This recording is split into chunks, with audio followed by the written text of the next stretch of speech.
Level 1. Disconnection. There are 7 levels to becoming a gangster in Ghana, and most boys don't even realize when they've entered the game. Some start with small freedom. Some end with a coffin carried like a celebration. This is Pablo's story. And the scary part? It didn't start on the streets. It started at home. Pablo was 13 when I used to take him to church. Quiet boy, always sitting at the edge of the bench, like he didn't belong anywhere. He lived in a chamber and hall in Abeyema.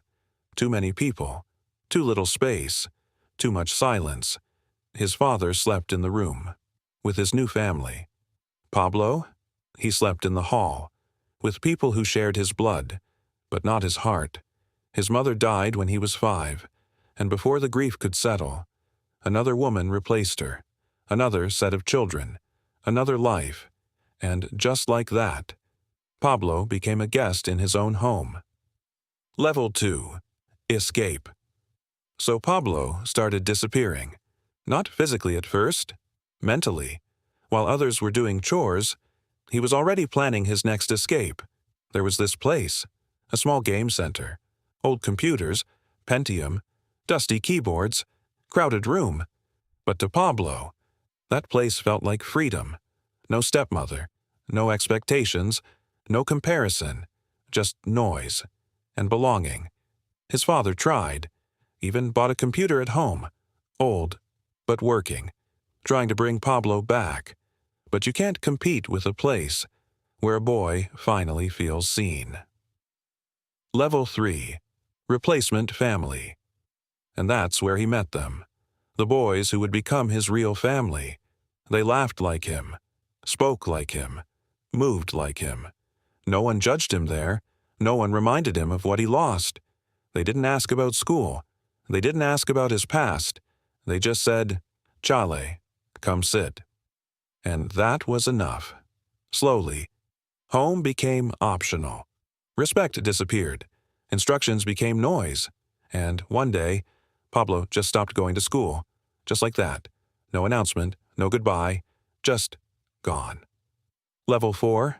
Street survival. Now Pablo was outside, full-time, running errands, carrying loads, doing anything for small money, enough to eat, enough to survive, but never enough to grow. He started sleeping at a friend's place. One small room, 10, sometimes 15 boys. Sweat, heat, no space, no privacy, just bodies stacked like luggage.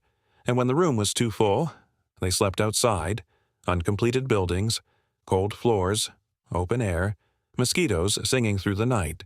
And yet, he preferred that over going home. Level 5. False power. At 18, everything changed. Pablo got a motorbike, work and pay, from a chief's assistant. That was it. That was the turning point. Suddenly, he had money, movement, respect. He could feed himself, dress himself, go wherever he wanted. And in his mind, he had made it. Now Pablo wasn't just surviving. He was living fast. Level 6. Invincibility. Weed became normal. Alcohol followed. Girls came and went. No responsibility, no limits, just vibes, just ego, just speed. He rode like the road belonged to him. Ignored traffic, ignored warnings, ignored life itself. Funerals, that was their stage. Not for mourning, for performance. Revving engines, drinking heavy, riding in front of ambulances, breaking every rule, daring anyone to stop them, carrying coffins like trophies, laughing in the face of death while dancing beside it. Level 7. Consequence. 1 funeral, 1 stunt, 1 moment. That's all it took. Pablo was high, drunk, adrenaline pumping. The crowd was watching, and he wanted more. More cheers, more attention, more validation. He revved the bike, accelerated, lifted control for just a second too long, and the road answered back. Silence, dust in the air, a fallen bike, a body, not moving. The same crowd that cheered, now frozen. A bottle drops, shatters. No music, no shouting, just reality. Pablo was gone. His father came. The same man he ignored, the same man he ran from, now standing over him, with nothing left to say, no advice, no correction, no second chance, just a body, and regret. Even at his own funeral. The same boys came, drunk, high, loud. They carried his coffin, the same reckless way, like nothing had changed, like they didn't just lose one of their own. And in the corner, there was a boy, quiet, watching everything, his eyes fixed on the bikes, on the movement, on the energy, not the death, just the lifestyle. His name was Nee, and in that moment, he didn't see the end of Pablo's story.